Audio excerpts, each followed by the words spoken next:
দেখা হয় না চক্ষু মেলিয়া, ঘর হতে দুই পা ফেলিয়া, একটা ধানের শীষের উপর একটি শিশির বিন্দু।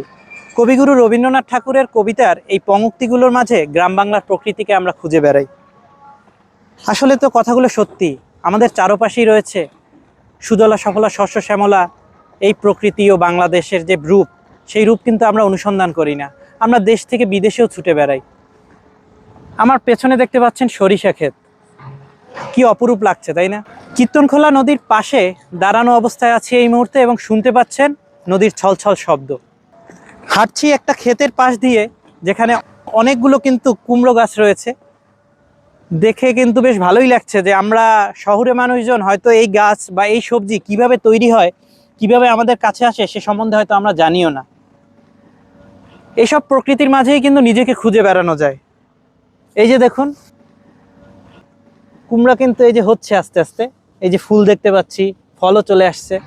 এপাশে মরিচ গাছ, এপাশে আরও অনেক সবজির আবাদ করা হয়েছে। এই প্রকৃতির মাঝে আসলে আসলে মনে হয় পৃথিবীটাই গোটা এক স্বর্গ। আর সেই স্বর্গের এক টুকরো অংশ হচ্ছে এই বাংলাদেশ।